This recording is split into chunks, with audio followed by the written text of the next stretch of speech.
कल्याण में सुर तर तुलसी तो।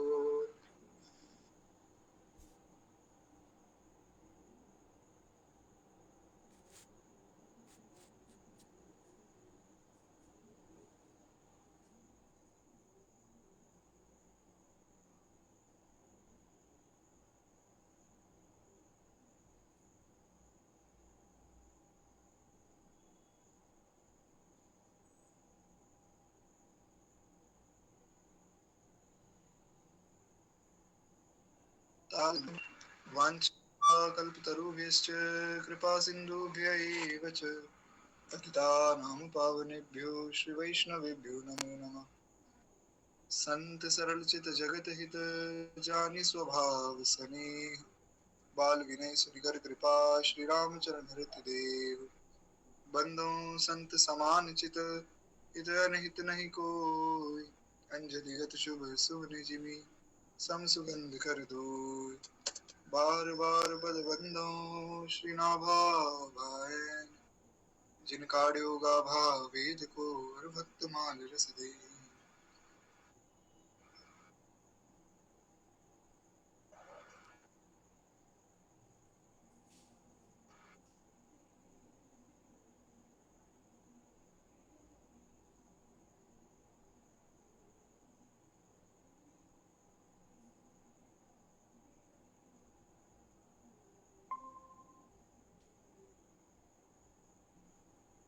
वपुएक इनके पद वंदन किए तो नासत विघ्न अनेक। हरिशरण अनंतानंत कोटि ब्रह्मांड नायक संख्य कल्याण गुणगण मिले अखिल प्रत्यनीक भक्त वांछा कल्पतरु भक्त वत्सल शरणागत वत्सल।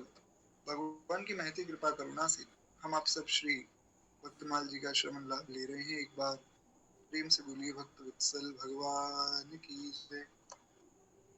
तो आशा करता हूँ कि मेरी आवाज आप लोगों को क्लियर आ रही होगी। हम लोग श्री भक्तमाल जी में श्री चैतन्य महाप्रभु के चरित्र का श्रवण कर रहे थे और एक विशेष रूप से आज का जो दिन है उस पर हमें चर्चा करनी है, क्योंकि आज बड़ा ही पावन और बड़ा ही मंगलमय अवसर है भगवत चर्चा के लिए।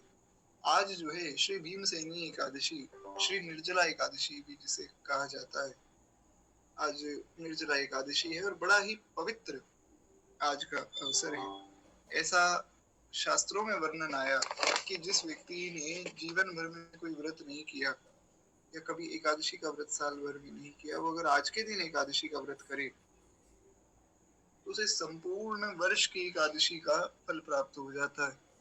और आज के दिन तो विशेष रूप से भगवान की आराधना करनी चाहिए, भगवान को खूब जो है रिझाना चाहिए, क्योंकि निर्जला एकादशी एक ऐसी एकादशी है, यद्यपि सब एकादशियां ही भगवान को परम सुख प्रदान करने वाली हैं, लेकिन निर्जला एकादशी विशेष रूप से भगवान को सुख प्रदान करती है। अब बहुत सी वीडियोस तो महाराज बन गई, कल दास देख रहा था। यद्यपि किसी वैष्णव की निंदा हो इस भाव से मैं नहीं कह रहा हूँ, बस एक बात निवेदन कर रहा हूँ। आशा करता हूँ कि मेरी आवाज आप लोगों को क्लियर आ रही होगी। तो एक वीडियो मैं कल देख रहा था कि कल तो महाराज निर्जला एकादशी है, तो निर्जल कैसे रहेंगे, तो आज ही जो है खूब पानी पी लो, खूब सात्विक आहार कर लो ताकि कल प्यास ना लगे। रात को 3 बजे उठ जाओ और 3 बजे उठ के खूब ORS पी लो और खूब पानी पी लो ताकि आपको दिन भर में प्यास ना लगे।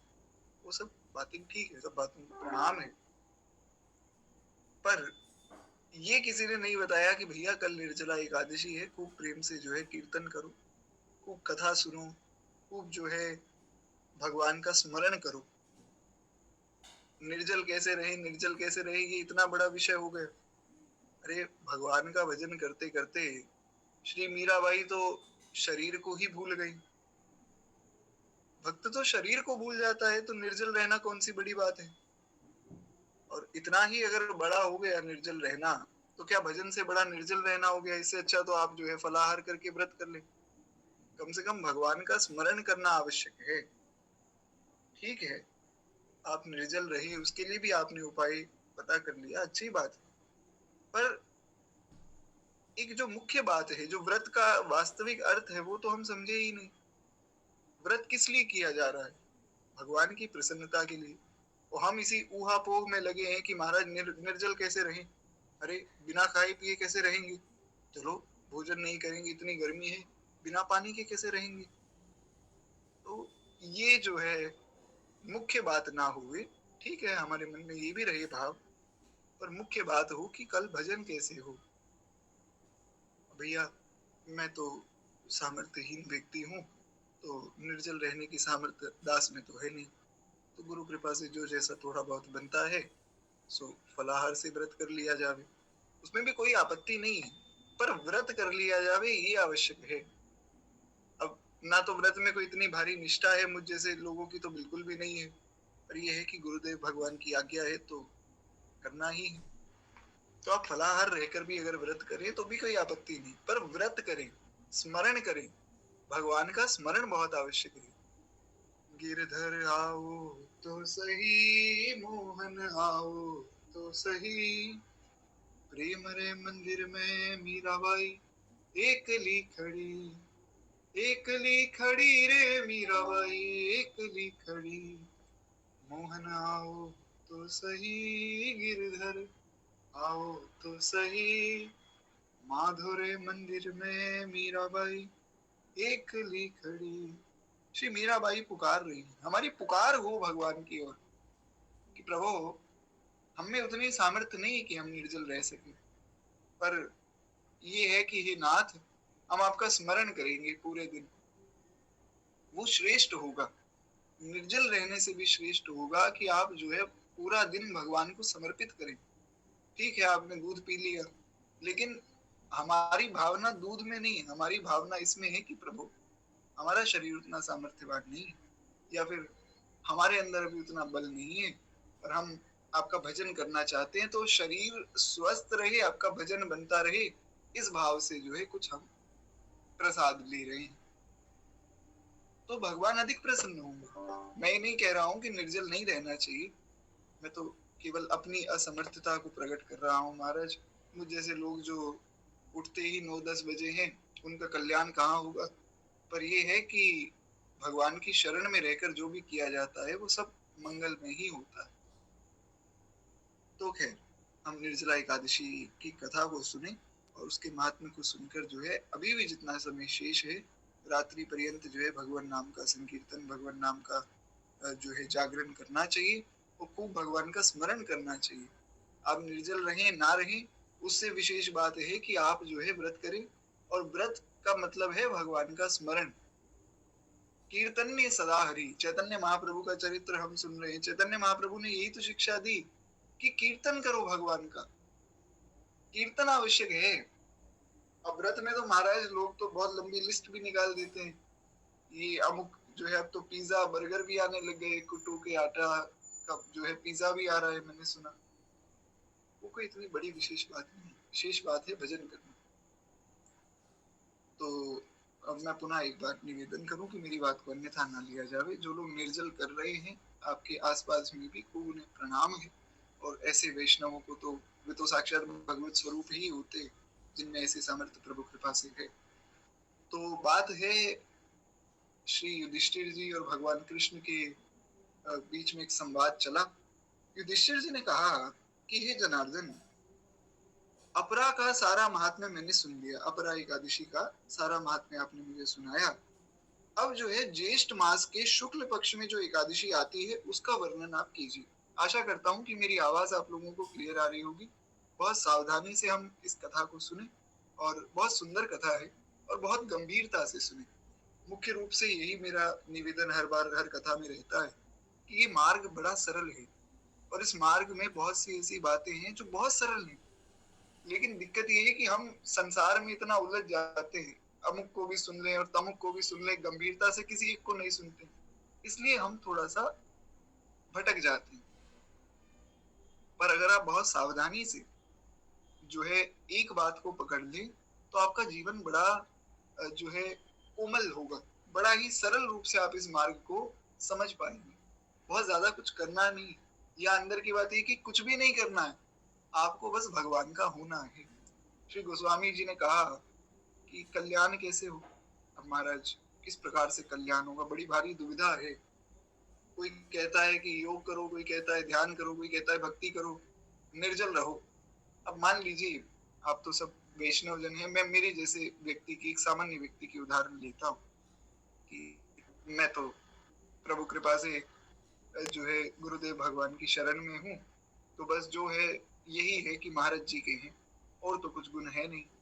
निर्जल कभी रहे नहीं, कभी आज तक निर्जल व्रत किया नहीं। परंतु अब मुझ जैसा व्यक्ति सोचे कि निर्जला एकादशी है, निर्जल तो रहे नहीं, तो व्रत कैसा, तो हमारा कल्याण कैसे हो। कोई ये सोचे कि हम तो कभी व्रत ही नहीं किया, हमारा कल्याण कैसे हो। क्योंकि जो निर्जल रहकर व्रत कर रहा है और कीर्तन कर रहा है उसका कल्याण तो निश्चित है, हमारा कैसे हो। तो श्री गोस्वामी जी ने कहा कि तुम्हारा भी हो जाएगा, और आज ही हो जाएगा, अभी ही हो जाएगा। आज का मतलब ये नहीं कि अभी 10 घंटे बाद हो जाएगा, 2 घंटे बाद हो जाएगा, अभी। बिगड़ी जन्म अनेक की, अब ही सुधरे आज। गोस्वामी जी ने कहा कि मैं तुम्हारा काम बना सकता हूँ। तो प्रश्न हुआ कि महाराज कैसे बना दोगे काम। गोस्वामी जी ने कहा कि बिगड़ी जन्म अनेक की, अब ही सुधरे आज, इसी क्षण तुम्हारा कल्याण हो जाएगा। तो कैसे होगा बताइए। गोस्वामी जी ने कहा हो ही राम को। सबसे पहली बात है भगवान के हो जाओ। भगवान का होना बहुत आवश्यक है। आप खूब जो है नाम कीर्तन भी कर रहे हैं, खूब सत्संग भी कर रहे हैं, पर अंदर से आप खुद को भगवान का नहीं मानते तो बात नहीं बनेगी। भगवान का बनना बहुत आवश्यक है महाराज। एक श्री गोस्वामी जी नाम से एक भक्त प्रसिद्ध हुए गीता वाटिका में। तो जहां तक दास का ध्यान है उनका नाम था गोस्वामी चिमन लाल जी महाराज, चिमन लाल गोस्वामी जी, जहां तक दास का ध्यान है। तो चिमन लाल गोस्वामी जी का पूरा परिवार राधा बाबा का शरणागत था, और गोस्वामी जी तो बिल्कुल राधा बाबा के दाहिने हाथ ही समझिए।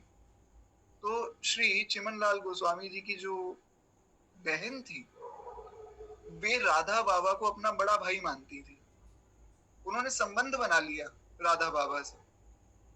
संबंध बनाने से क्या हुआ, जब उनका अंतिम क्षण आया तो उन्होंने कहा मुझे राधा बाबा के पास ले चलो। राधा बाबा स्वयं आ गए कि अरे हमारी बहन जो है भगवत धाम जा रही है। अब राधा बाबा जैसे इतने महान संत ने जब अपनी बहन मान लिया तो निश्चित है कि भगवान का विमान आएगा उन्हें लेने। और राधा बाबा ने खुद कंधा लगाया उनकी अंतिम यात्रा पे, और तब तक शमशान घाट में बैठे रहे जब तक उनकी चिता जल नहीं गई। अब भक्त से संबंध हुआ तो कल्याण हुआ, संबंध नहीं है तो कल्याण नहीं होगा। इसलिए भगवान ने कहा मेरे हो जाओ, मेरा होना बहुत आवश्यक है। हो ही राम को सबसे पहली शर्त है कि भगवान का होना। इसलिए तो मीराबाई ने कहा मैं गिरधर की गिरधर मेरो।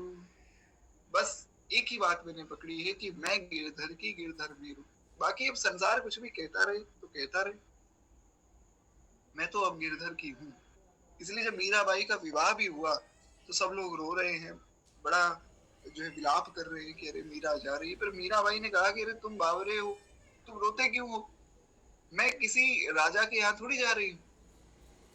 माई मैं तो गिरधर के घर जाऊं, गिरधर मारो साचो प्रीतम, देखत रूप लुभाऊं।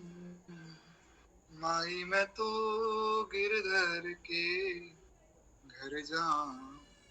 हमारा घर तो गिरधर का घर है, हम तो अब गिरधर की हैं। इसलिए आप देखिए जिसने भी भगवान को पाया है उसने संबंध माना। माधव दास जी का चरित्र हमने सुना, श्री जगन्नाथ जी दौड़ कर आए, माधव दास जी के संपूर्ण सेवा की। अरे महाराज मल युक्त वस्त्र भी भगवान ने अपने हाथ से धोए। क्यों, क्योंकि संबंध है, संबंध की प्रधानता है। हम एक संबंध स्थापित करें। गोस्वामी जी ने संबंध स्थापित किया, श्री सूरदास जी ने संबंध स्थापित किया। और कहां तक कहें, गोस्वामी जी ने तो यहां तक कह दिया कि मोहि तो ही नाते अनेक, मानिए जो भावे, श्री गोस्वामी तुलसीदास जी महाराज कहते हैं कि प्रभु, मेरे और आपके अनेक नाते हैं। श्रीमद विनय पत्रिका जी का बड़ा अद्भुत पद है। हमने इस पद पर बहुत बार चर्चा भी की। और विनय पत्रिका जी तो साक्षात सदगुरु स्वरूप ही है। विनय पत्रिका तो सबको पढ़नी ही चाहिए। प्रभु कृपा होगी, कभी गुरुदेव भगवान की प्रेरणा होगी तो हम लोग विनय पत्रिका जी को भी सुनेंगे। तब तक जो है आप YouTube पे पूज्य गुरुदेव भगवान की पूरी प्लेलिस्ट है विनय पत्रिका जी की। मेरा आग्रह है कि उसे जो है आप अवश्य सुने। संभव हो तो जो है विनय पत्रिका जी की पोथी ले लें और थोड़ा थोड़ा ही सुने, साथ में पढ़ते रहें। बहुत लाभ होगा आपको। हमारे ग्रुप में ही कुछ वैष्णव हैं, अब किसी का नाम प्रत्यक्ष रूप से लेना तो उचित नहीं, पर उन्होंने ऐसा करके देखा, उन्हें लाभ हुआ भी। तो इसीलिए विनय पत्रिका जी का आश्रय तो लेना चाहिए। गोस्वामी जी बड़ी सुंदर बात कह रहे हैं विनय पत्रिका में। मोहि तो ही नाते अनेक, मानिए जो भावे, जो तो तुलसी कृपालु, चरण शरण पावे। ये नाथ, मेरे आपके अनेक नाते हैं। अब आपको जो अच्छा लगे आप वो मान लो। अब मैं आपको ये बाधित नहीं कर रहा हूं कि मुझे अपना पुत्र ही मानो, या मुझे अपना पिता ही मानो, या मुझे अपना सखा ही मानो। आपको जो अच्छा लगे। तू दयालु दीन हूँ, तू दानी हूँ भिखारी, हूँ प्रसिद्ध पात की, तू पाप पुंजहारी, तू दयालु दीन हूँ। नाथ तू अनाथ को, अनाथ कौन मोसो, मोह समान आरत नाही, आरती हर तो सो।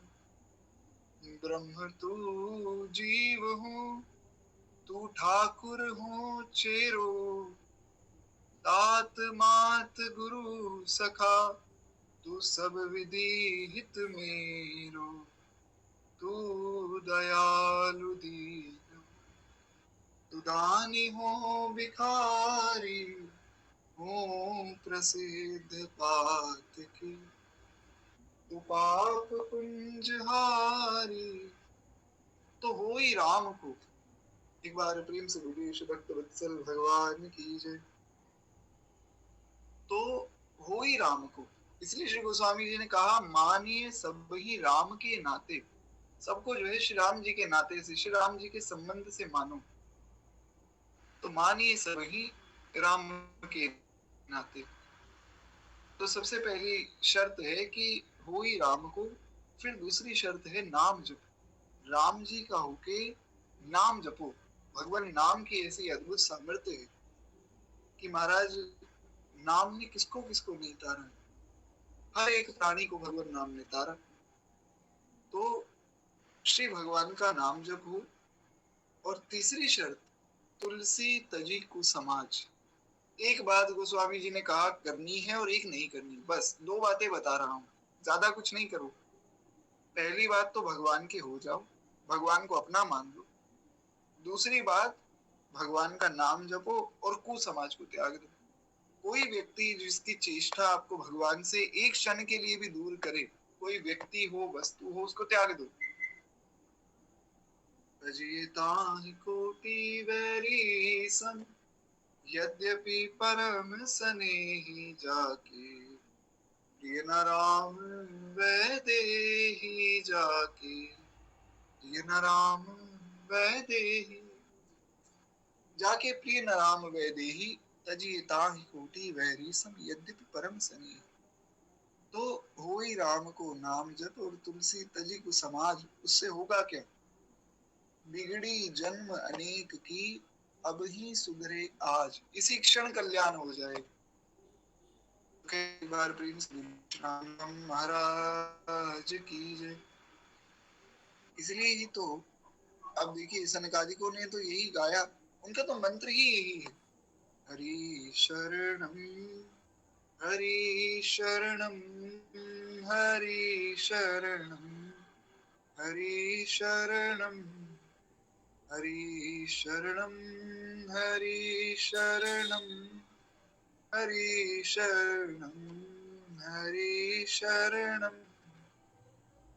यही एक मंत्र है प्यारा, हरि शरणं हरि शरणं हरि शरणं हरि शरणं हरि शरणं हरि शरणं हरि शरणं हरि शरणं हरि शरणं हरि शरणं।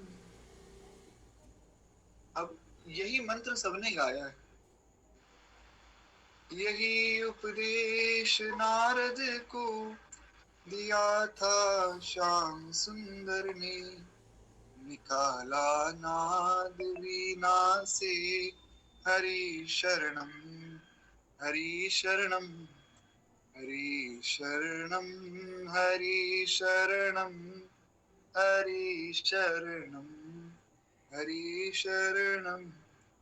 यही उपदेश मीरा को दिया था श्याम सुंदर ने, निकाला नाद घुंघरू से।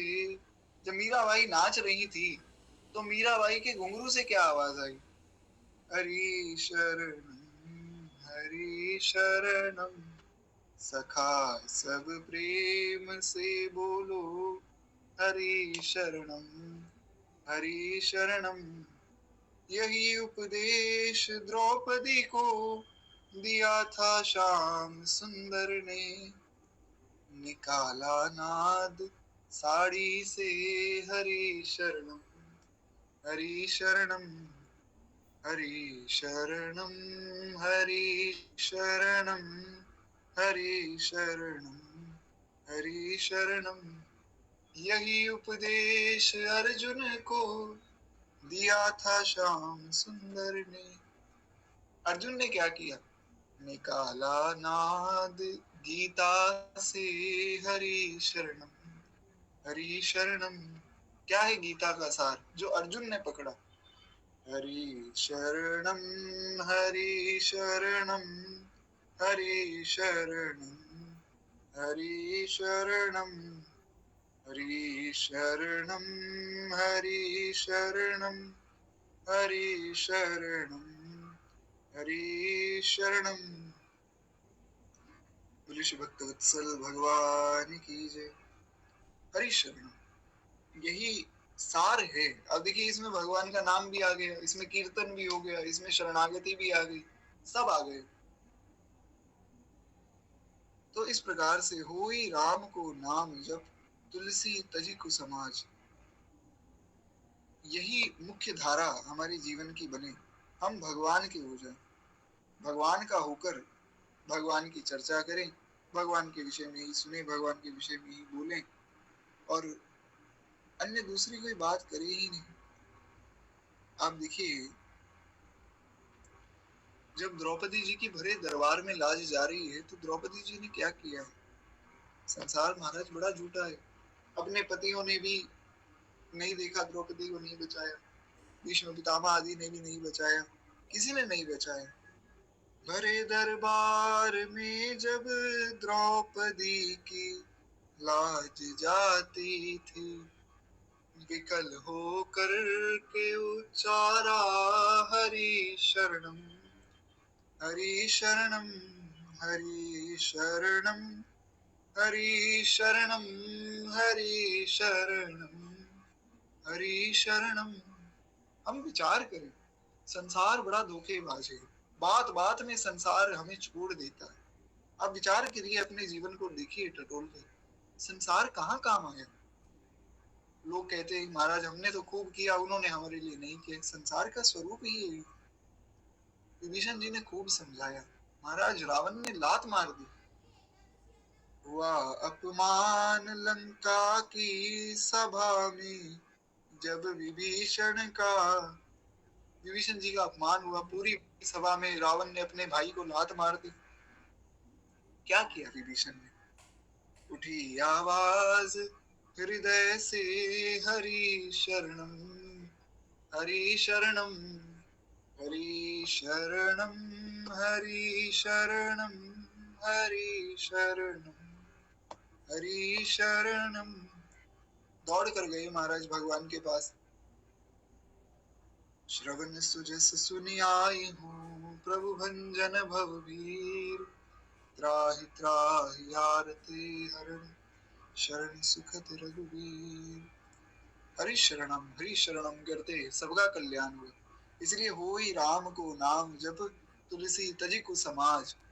बिगड़ी जन्म अनेक की, अब ही सुधरे आज।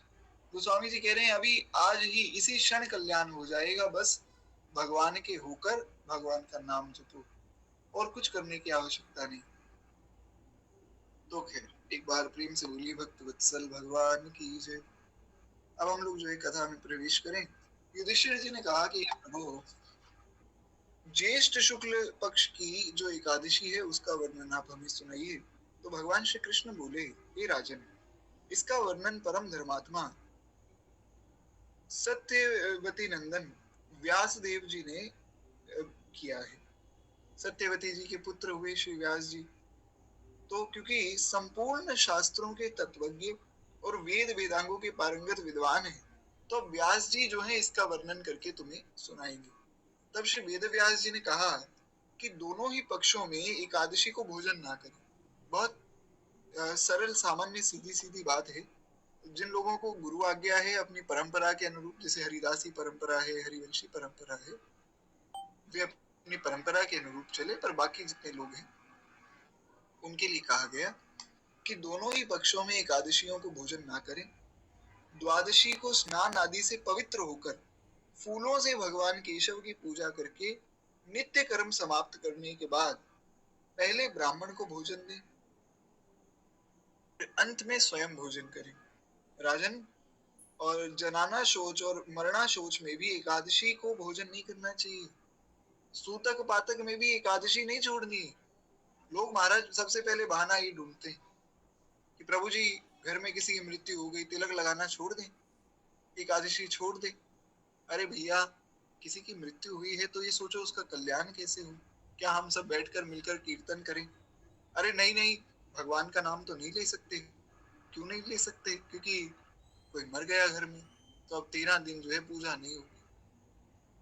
तो हमारे गुरुदेव भगवान कहते हैं कि भले आदमी, अगर 13 दिन पूजा नहीं होगी और 13 दिन में कोई दूसरा चला गया तो कीर्तन करना चाहिए। लोग बैठकर जो है इधर उधर की व्यर्थ की चर्चा करते हैं। और एक बात तो आप लोगों ने भी देखी होगी, दास ने तो महाराज बहुत अनुभव किया इस बात का, कि जब कोई व्यक्ति चला जाता है तो जो व्यक्ति एक दिन पहले तक उसकी बुराई कर रहा था वो भी उसके हित में बोलता है कि अरे बड़े अच्छे व्यक्ति थे, ऐसे व्यक्ति तो हमने देखे ही नहीं। तो अब वो तो चले गए, अब इन सब बातों का तो कोई अर्थ है नहीं। इसलिए खूब कीर्तन करना चाहिए। खूब सब मिलकर बैठकर जो है कीर्तन करें, ताकि उस जीव का भी कल्याण हो और हमारा भी कल्याण हो। बस अंतिम यात्रा में कह देते हैं राम नाम सत्य है, सत्य बोलो गत्य है। तो कोई बालक बोल दे तो उसको सिखाते हैं कि अरे घर में नहीं बोलना चाहिए। क्यों? क्योंकि अशुभ होता है। तो संसार बड़ा विचित्र है महाराज, संसार की गति को कोई नहीं समझ पाया। इसलिए खूब जो है भगवान के नाम का जप करके और खूब कीर्तन करना चाहिए, और ऐसे लोगों से दूर हो जाना चाहिए जो ऐसी उल्टी सीधी बातें आपको सिखावे। खैर एक बार प्रेम से बोलिए भक्त वत्सल भगवान की जय। तो इस प्रकार से श्री व्यास जी ने बताया। अब ये सुनकर भीमसेन ने कहा, अब सब भाई बैठे थे, पांडव सब कथा सुन रहे थे। कितनी सुंदर व्यवस्था है देखिए, सारा परिवार मिलके भगवान की कथा सुन रहा है। ऐसा ही परिवार हो, और विशेष रूप से ये जिम्मेदारी माताओं की है। प्रभु कृपा से आज तो सब माताएं ही विराजमान हैं। माता की ही जिम्मेदारी है ये कि पूरे परिवार को महाराज एक साथ जोड़े। हमारे गुरुदेव भगवान तो कहते हैं कि पूरा परिवार कीर्तन में नहीं बैठ रहा तो माता जी कहते हैं कि आज भोजन उसी को मिलेगा जो कथा सुनेगा, जो कीर्तन करेगा, नहीं तो भोजन ही नहीं मिलेगा। तो माताओं के ऊपर बहुत बड़ा भार है, और बहुत शक्ति है उनके हाथ में, साक्षात शक्ति स्वरूपा है। आप पूरे परिवार को बिठाकर कथा सुनाइए, पूरे परिवार को बिठाकर कीर्तन करवाइए। उससे प्रभु भी आप पर प्रसन्न होंगे, अन्य लोगों का भी कल्याण होगा। तो भीमसेन ने कहा कि परम बुद्धिमान पितामह, क्योंकि व्यास जी इनके पितामह भी तो लगते हैं, उन्होंने कहा कि मेरी उत्तम बात सुनिए। राजा युधिष्ठिर, माता कुंती, द्रौपदी, अर्जुन, नकुल, सहदेव, ये लोग तो एकादशी को कभी भोजन नहीं करते, तथा मुझसे भी हमेशा कहते हैं कि भीमसेन, तुम भी एकादशी को ना खाया करो। किंतु मैं इन लोगों से यही कह दिया करता हूँ कि मुझसे तो भूख सहन ही नहीं होती। मुझसे जो है, मेरी भूख बर्दाश्त नहीं होती, मुझे तो बहुत भूख लगती है, मैं क्या करूं?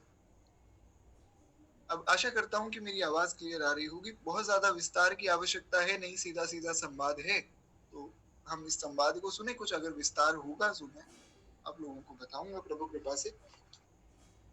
भीमसेन की बात सुनकर श्री व्यास जी ने कहा, श्री वेद व्यास जी ने कहा कि यदि तुम्हें स्वर्ग लोक की प्राप्ति अभिष्ट है और नरकों की दूषित जो है तुम समझते हो गति, यानी कि अगर तुम ये चाहते हो कि स्वर्ग मिले और नरक ना मिले, तो दोनों पक्षों की एकादशी में भोजन नहीं करना। अब ये कोई जो है बहाना नहीं है कि महाराज हमें तो बहुत भूख लगती है तो हम व्रत नहीं करेंगे। ये नहीं, बहाना नहीं चलता है, नाटक नहीं चलता है भगवान के मार्ग में। हम ये नाटक ना करें, भगवान को यही तो प्रिय नहीं। महाराज एकादशी आ गई, एकादशी आ गई, चलो आज जो है खूब खा लो, कल तो खाने मिलेगा नहीं। अरे ये कैसी बात है? अरे भैया, हम तो ये विचार करें कि अब कल एकादशी है तो किस प्रकार से कीर्तन करेंगे, किस प्रकार से सब लोग मिलकर बैठकर जो है भगवान की कथा सुनेंगे, क्या क्या हमारा नियम होगा। अब ये तो बात समझ में आती है। पहला ख्याल जो आता है, कल तो भोजन नहीं मिलेगा, आज जो है खूब खा लो। तो ये जो है, ये नाटक भगवान को प्रिय नहीं है। और ये मैं मेरी ही बात कर रहा हूँ, मैं आप में से किसी की बात नहीं कर रहा हूँ। आप सब भक्त वैष्णव हैं और बाकी भी यथा कथा जो व्रत कर रहा है सब वैष्णव ही हैं। मैं तो मुझ जैसे व्यक्ति की बात बता रहा हूँ, मैं ऐसा हूँ, तो ये अच्छी बात नहीं है। तो श्री व्यास जी ने कहा कि देखो, अगर नर्क नहीं जाना फिर तो जो है तुम्हें दोनों समय में एकादशी में भोजन नहीं करना चाहिए। ये सीधी सीधी बात जो है तुम समझ लो। और नर्क महाराज बड़ा भयावह है। हमने कभी उसका अनुभव नहीं किया तो हमें पता नहीं। अभी बीच में एक वीडियो किसी ने मुझे भेजी कि जो चाइना है, चीन जो है, चीन में भी लोगों को ऐसा भेदभाव लोगों के साथ किया जाता है कि ये तो बहुत ऊंची जाति के हैं, ये नीची जाति के हैं। और महाराज वो इतना भयावह वीडियो था, आज तक उसका दृश्य जो है मुझे ऐसा अनुभव में आता है। महाराज इतना भयावह दृश्य है कि लोग इंसानों को खा रहे हैं, खाने के लिए भोजन नहीं है तो जमीन से गंदगी उठाकर खा रहे हैं। सोचिए, जब पृथ्वी लोक पे इतना भयावह ये दृश्य देखने मिल रहा है जिसको हम देख नहीं सकते अपने नेत्रों से, नर्क तो क्या होगा। इसलिए भय होना चाहिए व्यक्ति के मन में। परम पूज्य परम श्रद्धेय श्री डोंगरे जी महाराज कहते थे कि हर दिन ये मन में भय रखो, हर दिन डरो कि अगर आज मैं मर गया तो मेरा क्या होगा, आज मेरी गति क्या होगी। आज अगर मृत्यु आ जावे तो महाराज मेरी क्या गति होगी। क्या मैंने इतना भजन किया है कि मेरी उत्तम गति हो जाए? क्या मैं इतना भगवान का स्मरण कर रहा हूँ या कर रही हूँ कि मेरी उत्तम गति हो जाएगी? क्योंकि ये धन दौलत ये तो सब यही रह जाएगा। जिस क्षण टूटेंगी तेरी ये श्वासों की जंजीरें, काम नहीं आएंगी तेरे कुछ तेरी जागीरें। मौत के आगे चले न जग में किसी का जादू टोना, जितनी राम ने भर दी चाबी उतना चले खिलौना। सीताराम राम राम राधे श्याम श्याम श्याम, सीताराम राम राम राधे श्याम श्याम श्याम। जीवन मौत का खेल है पगले, काहे करो ना धोना, जितनी राम ने भर दी चाबी उतना चले खिलौना। सीताराम राम राम राधे श्याम श्याम श्याम। कोठी बंगले महल मकान और ये सब धन दौलत, पल दो पल की तेरी इज्जत, पल दो पल की शोहरत।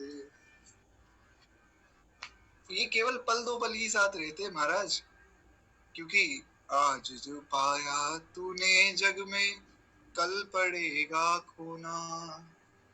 जितनी राम ने भर दी चाबी, उतना चलेगी रोना। सीताराम राम राम, राधे श्याम श्याम श्याम। सीताराम राम राम, राधे श्याम श्याम श्याम। बोले श्री भक्त वत्सल भगवान की जय। तो श्री व्यास जी ने कहा कि भैया व्रत तो देखो करना पड़ेगा, व्रत में तो कोई तुम्हें ऐसा रिलैक्सेशन तो नहीं मिलेगा। तो भीमसेन ने कहा कि हे बुद्धिमान, महाबुद्धिमान पितामह, अब मैंने तो आपके सामने सच्ची सच्ची बात कह दी महाराज। अब मुझसे तो जो है भूख सहन नहीं होती। एक बार भोजन करके भी मुझसे व्रत नहीं किया जा सकता। आप कह रहे हो कि जो है बिना खाए पिए रहो, मैं तो कहता हूँ कि एक बार अगर पूरे दिन में मुझे खिला दो कि एक बार जितना खाना है खा लो, मैं तो भी व्रत नहीं कर पाऊंगा। फिर उपवास करके तो मैं कैसे रहूंगा? तो मेरे उदर में वृक नामक अग्नि सदा प्रज्वलित रहती है, भीमसेन के उदर में, इसलिए भीमसेन का एक नाम है वृकोदर। उनके पेट में एक अग्नि जलती है जिसका नाम है वृक। सबके पेट में होती, पर भीमसेन के पेट में महाराज बहुत ज्यादा जलती है वो अग्नि। तो मैं जब भी बहुत अधिक खाता हूँ तभी शांत होती है। इसीलिए वो कहा जाता है ना कि खाने के साथ जो है पानी नहीं पीना चाहिए। क्यों नहीं पीना चाहिए? क्योंकि वो अग्नि जो है पानी से ही शांत हो जाएगी, तो भोजन पचेगा कैसे? अब उसको साइंस की भाषा में कह देते कि महाराज एसिड होता है हमारे पेट में जो पचाता है भोजन को, HCl, जहां तक दास का ध्यान है। तो भीमसेन के पेट में वो बहुत अधिक मात्रा में है, इसलिए भीमसेन ने कहा कि मैं भूखा नहीं रह पाता हूँ। इसलिए हे महामुने, मैं वर्ष भर में केवल एक ही उपवास कर सकता हूँ। ऐसा कोई आप उपाय बता दो कि एक दिन जो है उपवास कर लूं, फिर मुझे कोई उपवास ना करना पड़े, जिससे स्वर्ग की प्राप्ति सुलभ हो जाती है और जिसके करने से मैं कल्याण का भागी भी हो जाऊं। ऐसा एक व्रत बताओ। अब पूरे साल में महाराज आप कहो पूर्णिमा का भी व्रत करो, अमावस्या का भी करो, चांद्रायण का भी करो, एकादशी का भी करो, और जन्माष्टमी का भी करो, रामनवमी, सीता नवमी, राधा अष्टमी, फिर जो है आप वामन द्वादशी का व्रत करो, हनुमान जयंती का, नरसिंह जयंती का। इतने नहीं होंगे मुझसे, मैं तो एक व्रत करूंगा बस। आप वो बता दीजिए, और वो जो आप बताएंगे उसका मैं फिर विधि पूर्वक पालन करूंगा जैसा आप कहेंगे। तो व्यास जी ने कहा कि भीम, ज्येष्ठ मास में सूर्य जो है वृषा राशि पर होता है, और जो है मिथुन राशि, या तो वृष राशि पर हो या मिथुन राशि पर हो, उस दिन शुक्ल पक्ष में जो एकादशी हो उसका यत्न पूर्वक निर्जल व्रत करो। अब केवल जो है कुछ भी नहीं करना, यानी कि ऐसा नहीं कि भोजन ही नहीं पाना, पानी भी नहीं पीना। और ज्येष्ठ मास में शुक्ल पक्ष, पूरे साल भर में सबसे ज्यादा गर्मी आज के दिन ही होती है। आज जो है निर्जल रहो, और केवल कुल्ला आचमन करने के लिए जो है मुख में जल डाला जा सकता है, क्योंकि अब जो संध्या वंदन कर रहा है वो आचमन भी तो करेगा, तो उसके लिए अलाउड है। और दंत शुद्धि भी कर लो, पर कुछ पीना नहीं, क्योंकि आचमन प्राणायाम के बिना तो पूजा भी नहीं होगी। तो आचमन कर सकते हो, मुख शुद्धि कर सकते हो, उसे छोड़कर किसी भी प्रकार से जल जो है विद्वान पुरुष मुख में ना डालें, अन्यथा व्रत भंग हो जाता है। एकादशी को सूर्य उदय से लेकर दूसरे दिन सूर्य उदय तक मनुष्य को जल का त्याग कर देना चाहिए। तदंतर द्वादशी को निर्मल जो है प्रभात काल में स्नान करके ब्राह्मणों को विधि पूर्वक जल और स्वर्ण का दान करे। अगर अपनी सामर्थ्य हो तो कुछ सोना भी दान करना चाहिए। जल का दान अगले दिन करना चाहिए। जो लोग व्रत कर रहे हैं और उसी दिन जो है प्याऊ खोलकर और खुद ही जो है पानी पिला रहे हैं, वो भी गलत है। अगर आपने व्रत किया और अपने हाथ से दूसरे को पानी पिला दिया तो फिर ये तो व्रत की मर्यादा नहीं है। इसलिए व्रत की मर्यादाओं का पहले हमें भान हो। अब वो कैसे होगा? जब हम कथा सुनेंगे। कथा हम सुनते नहीं। व्रत की मर्यादा ये है कि अगर आप निर्जल रहकर व्रत कर रहे हैं तो आप अपने हाथ से किसी को जल भी नहीं पिला सकते। अगले दिन पिलाइए पारण के समय में, वो ठीक। अगले दिन खूब जो है आप जल सबको पिलाकर सबको संतुष्ट कीजिए। पर अगर आप एकादशी का व्रत किए हुए किसी को अन्न दे रहे हैं तो आपका व्रत तो भंग हो गया, कि आपने दूसरे को जो है अन्न खिला दिया अपने हाथ से। इसलिए ना तो खुद खाना है ना दूसरे को पवाना है। इसीलिए श्री नामदेव जी के यहाँ जब भगवान साधु बनकर आए तो नामदेव जी के यहाँ खड़े हो गए बाहर भगवान, मुझे तो भोजन चाहिए। नामदेव जी ने कहा भैया एकादशी है, फल ले लो, भोजन नहीं मिलेगा। मैं अपने हाथ से नहीं दूंगा, हमारी तो एकादशी है और मेरा पूरा घर जो है एकादशी करता है। भगवान ने कहा नहीं, मैं तो अन्न लूंगा। और मरने की स्थिति में आ गए ठाकुर जी। ऐसा नाटक भगवान ने ऐसी लीला की कि अरे ये ब्राह्मण तो मर गया, पर नामदेव इतना निष्ठुर है कि इसने भोजन नहीं दिया। नामदेव जी ने कहा भैया तुम लोग कुछ भी सोचो, तुम सब मिलकर मुझे बदनाम कर दो कि ब्राह्मण मार दिया और ब्रह्म हत्या लग गई और ये सब बातें तुम करते रहो, मैं अपने व्रत की निष्ठा को नहीं तोड़ूंगा। जो नियम है सो नियम है। ऐसा जब नियम होता है तो महाराज स्वयं ठाकुर जी आते हैं घर में। तो खैर एक बार प्रेम से बोलिए श्री नामदेव जी महाराज की जय। आज भी भगवान पंढरीनाथ के यहाँ कीर्तन होता है नामदेव जी के नाम का। भगवान को भक्त के नाम का कीर्तन सुनाया जाता है। नामदेव तुकाराम, तुकाराम नामदेव। इस प्रकार से जो है तुकाराम नामदेव, नामदेव तुकाराम को कीर्तन करते हैं लोग।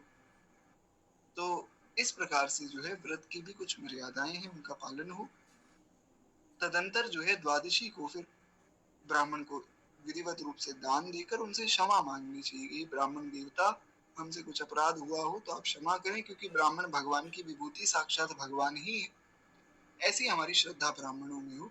इस प्रकार से सब कार्य पूरा करके जितेंद्रिय पुरुष को ब्राह्मणों के साथ ही भोजन करना चाहिए।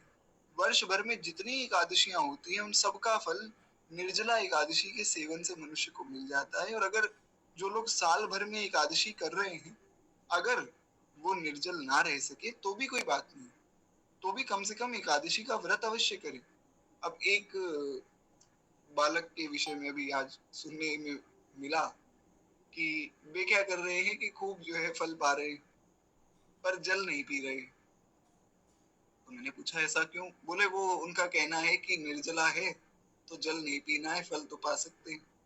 तो खैर बालक तो भगवान का ही स्वरूप है, पर ये बात भी समझनी चाहिए कि निर्जल का मतलब कि निर्जल रहे।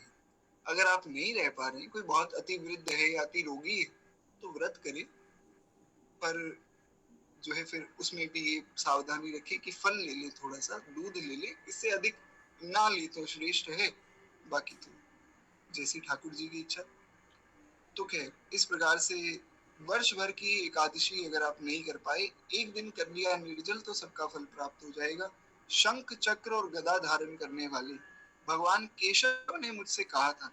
अब श्री व्यास जी बता रहे हैं, वेद व्यास जी कह रहे हैं कि भगवान केशव ने कहा था कि यदि मानव सब कुछ छोड़कर केवल जो है मेरी प्रसन्नता के लिए, केवल मुझे सुख मिले, इस भाव से अगर मनुष्य निर्जला एकादशी के दिन निराहार रहे तो मैं उस पर बड़ा प्रसन्न होता हूँ, वो सब पापों से छूट जाता है। ये भगवान के वचन है। भगवान ने कहा श्री व्यास जी से कि वो व्यक्ति जो है सब पापों से छूट जाता है जो मेरी शरण में आकर एकादशी को निराहार रहता है, एकादशी को कुछ नहीं पाता है। अब उसमें भी एक ये भाव आता है, महाराज हमारी एकादशी है पर भगवान की तो नहीं, तो ठाकुर जी को तो खूब बढ़िया भोग लगावे। तो उसमें ऐसा है कि वाल्मीकि रामायण में वर्णन आया कि जैसा एक मनुष्य स्वयं पाता है वैसा ही अपने देवता को पवाता है। तो अगर एकादशी के दिन जो है ठाकुर जी को भी फलाहार आप करवा रहे हैं तो बहुत श्रेष्ठ है। अब मान लीजिए घर में छोटे जो है ठाकुर जी है, बाल गोपाल है, तो फिर उनको थोड़ा अधिक पवा दीजिए। जैसे दूध पिलाया 2 बार तो 4 बार पिला दीजिए, फल अधिक पवा दीजिए, ताकि ठाकुर जी का भी खूब सेवन हो जावे और व्रत का नियम भी बना रहे। और दूसरा भाव ये भी है, कई स्थानों में ऐसा भी होता है कि भगवान को सुबह तो खूब बढ़िया जो है फल पवा दिए, रात के समय में हलवा पूड़ी बनाकर भगवान को भोग लगा दिया और फिर अगले दिन पारण में उसको प्रसाद रूप से पा लिया। ये भी भाव ऐसा भी किया जा सकता है। तो इस प्रकार से कहते हैं एकादशी व्रत करने वाले पुरुष के पास विशाल काय विकराल आकृति और काले रंग वाले दंड पाशधारी भयंकर यमदूत नहीं आते। यमदूत बड़े विशाल काय होते हैं महाराज, देखकर व्यक्ति थर थर कांपने लग जाए, ऐसे होते यमदूत। अब भगवान जाने, कहीं तो दास ने सुना था कि एक व्यक्ति जो है मरणासन स्थिति में थे और अपने परिवार वालों को बता रहे थे, कांपने लग गया शरीर। परिवार वाले डर गए कि अरे क्या हुआ अचानक से आपको? बोले वे लोग मुझे लेने आ गए, वे मेरे सामने खड़े हैं।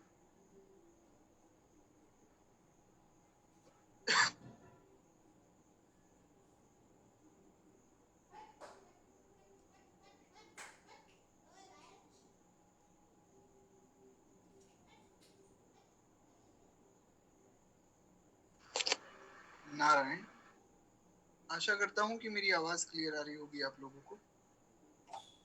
क्षमा प्रार्थी हूँ, संभवतः नेटवर्क की दिक्कत होगी। तो हम सुन रहे थे कि जो एकादशी का व्रत करता है उसके सामने यमदूत भी नहीं आते और अंत काल में भगवान आते हैं।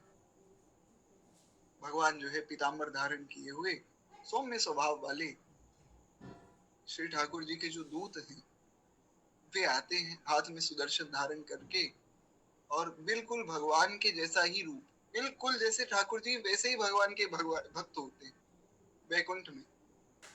तो वे जो है विष्णु दूत आते हैं और वैष्णव पुरुष को भगवान के धाम ले जाते हैं। इसलिए जो भक्त जो है प्रार्थना करता है, कितना तो करना स्वामी जब प्राण तन से निकले, गोविंद नाम लेकर तब प्राण तन से निकले, पीताम्बरी कसी हो, होठों पे कुछ हंसी हो, छवि मन में ये बसी हो, जब प्राण तन से निकले, गोविंद नाम लेकर तब प्राण तन से निकले। तो भगवान के भक्त आते हैं। अतः निर्जला एकादशी को पूर्ण यत्न करके उपवास करना चाहिए। इसलिए हे भीम, तुम्हें भी उपवास करना चाहिए। तुम भी सब पापों की शांति के लिए इस उपवास को करो, भगवान की पूजा करो। स्त्री हो या पुरुष, यदि उसने मेरू पर्वत के बराबर भी महान पाप किए हो, मतलब इतने पाप किए हो जिनकी कोई गणना ही नहीं, वो भी अगर एकादशी का व्रत करता है, बहुत बड़ी बात कही गई, वो भी अगर निर्जल रहकर एकादशी का व्रत करके भगवान की पूजा सेवा करता है, तो उसके वे सब पाप नष्ट हो जाते हैं। और मनुष्य जो है निर्जला एकादशी के दिन स्नान दान जप होम आदि जो कुछ भी करता है वो सब अक्षय हो जाता है। और ये भगवान श्री कृष्ण का कथन है। निर्जला एकादशी को विधि पूर्वक उत्तम रीति से उपवास करके मानव को वैष्णव पद को प्राप्त कर लेना चाहिए। जो मनुष्य एकादशी के दिन अन्न खाता है वो पाप का भोजन करता है, वो पाप खा रहा है, सीधी सीधी बात है। और जो मनुष्य एकादशी के दिन व्रत कर रहा है वो पुण्य कमा रहा है, और उसी का ही पाप जो है दूसरे को ट्रांसफर हो जाता है। एक न्याय है, अगर आप लोगों ने साइंस में पढ़ा हो तो साइंस कहती है कि energy can not be created and can not be destroyed. Energy जो है, शक्ति जो है, ना तो उसे बनाया जा सकता है ना उसे मिटाया जा सकता है। तो उसका क्या होता है? तो साइंस कहता है कि एनर्जी को हम ट्रांसफॉर्म कर सकते हैं, उसको एक दूसरा रूप दिया जा सकता है। जैसे भगवान जो है, अब भगवान को ना तो कोई बना सकता है ना मिटा सकता है, भगवान तो भगवान है। तो वे ही रूप लेकर सृष्टि बन जाते हैं, वे ही रूप लेकर जीव बन जाते हैं, वे ही रूप लेकर लीला कर रहे हैं। जग पे खन तुम देख निहारे, विधि हरि शंभु न चावन बारे, को न जाने मर्म तुम्हारा, और तुम्हें को जान निहारा। भगवान ही सब कुछ बने हुए महाराज। इसीलिए तो प्रहलाद जी ने कहा, सृष्टि नारायण पृथ्वी नारायण, नभ नारायण नारायण नारायण, जल नारायण नारायण थलचर नारायण नभचर नारायण नारायण नारायण वृक्ष नारायण पर्वत नारायण नदियां नारायण नारायण नारायण सबके नारायण सब में नारायण सब कुछ नारायण नारायण नारायण भज मन नारायण नारायण नारायण। हर प्रकार से नारायण ही है महाराज। तो इस प्रकार से अब पाप जो है खत्म तो नहीं हो सकते, पर पाप ट्रांसफर हो सकते। तो भक्त की जो निंदा करता है उसमें उसके पाप चले जाते, और भक्त की जो स्तुति करता है कि अरे महाराज आप तो बहुत उच्च कोटि के वैष्णव हैं आदि आदि, उसमें उसके पुण्य चले जाते हैं। और भक्त जो है पाप पुण्य से रहित होकर माई में तो गिरधर के घर जाऊं, वो जो है गिरधर के यहाँ चला जाता है। तो इसीलिए एकादशी के दिन में अन्न नहीं पाना चाहिए। इस लोक में वो व्यक्ति चांडाल के समान हो जाता है जो अन्न पाता है, मरने जैसी दुर्गति होती है उसकी। जो ज्येष्ठ के शुक्ल पक्ष में एकादशी को उपवास करके दान देंगे वे परम पद को प्राप्त होंगे, और जिन्होंने एकादशी को उपवास किया है वे जो है ब्रह्म हत्यारे, शराबी, चोर तथा गुरुद्रोही भी होंगे। अगर महाराज ब्रह्म हत्या हो गई सबसे बड़ा पाप, ब्रह्म हत्या से भी बड़ा पाप है शराब पीना। अभी कल एक ब्राह्मण मिले, बोले महाराज आप जो है ब्राह्मण हो। मैंने कहा गुरु कृपा से ब्राह्मण ही है। तो बोले आप तो फिर वो जो है अखाद्य नहीं खाते होंगे, अब एकादशी पे तो क्या नाम लिया जावे। तो मैंने कहा नहीं हम तो नहीं खाते, महाराज जी की कृपा है बस। तो बोले फिर जो है शराब तो पी लेते होगे, बियर आदि। मैंने कहा भैया कैसी बात करते हो, इतना बड़ा तिलक लगाया है, कंठी पहनी, मैं क्यों पीऊंगा। बोले नहीं आजकल तो बड़ा जो है सामान्य हो गया है, हम लोग सब पीते ही, हम भी पीते हैं। मैंने कहा आप तो ब्राह्मण है। बोले तो क्या हुआ, अखाद्य नहीं खाते, बस ये तो सब पी लेते हैं। तो फिर मैंने उन्हें थोड़ा डराया कि आपको तो महाराज नरक में भी ठौर नहीं मिलेगा, आपका तो प्रायश्चित ही नहीं है, आप तो जानबूझकर पी रहे हैं। तो डर गए। बोले अच्छा तो एक बार अगर पी ले। मैंने कहा बिल्कुल भी नहीं। तो बोले ये तो फिर बात ठीक नहीं लगी, हमें समझ में नहीं आई। शास्त्र में वर्णन है कि ब्राह्मण के मुख में अगर धोखे से भी मदिरा की एक बूंद चली गई, धोखे से, जानबूझकर नहीं, गलती से भी चली गई, तो उस ब्राह्मण का ब्राह्मणत्व नष्ट हो जाता है। और उसका प्रायश्चित ये है कि वो एक नदी में खड़ा हो जाए और खौलता हुआ घी जो है पीकर अपने प्राणों का अंत कर दे। ये है उसका प्रायश्चित। तो सबसे बड़ा पाप है ये शराब पीना। ब्रह्म हत्या से भी बड़ा पाप शराब पीना, उससे भी बड़ा पाप है चोरी करना। आप किसी की वस्तु चुरा रहे हैं, इसका मतलब आपने उसकी हत्या कर दी। क्यों? क्योंकि लिंग पुराण में वर्णन आया, हमारे गुरुदेव भगवान तो महाराज सभी पढ़ते रहते। महाराज जी तो यद्यपि उनको पढ़ने की आवश्यकता नहीं, पर महाराज जी नित्य कुछ ना कुछ स्वाध्याय करते हैं आज भी। तो महाराज जी ने कहा लिंग पुराण में हम पढ़ रहे थे, उसमें वर्णन आया कि जब भी कोई व्यक्ति घर से बाहर निकलता है धन कमाने के लिए, तो अपने प्राणों को हथेली पर लेकर निकलता है। अब आप सोचिए कोई व्यक्ति जो है बढ़िया सुंदर तैयार होकर अपना ऑफिस जा रहा है, और पीछे से एक गाड़ी आई और गाड़ी ने ऐसी टक्कर मारी कि व्यक्ति के प्राण चले गए। तो प्राण लेकर हाथ पे वो व्यक्ति निकल रहा है, और उसके हाथ से अगर हमने धन चोरी कर लिया तो वो बहुत बड़ा पाप है। और उससे भी बड़ा पाप है गुरु का द्रोह, गुरुदेव की आज्ञा के विरुद्ध काम करना, गुरुदेव से द्रोह करना, ये सबसे बड़ा पाप है।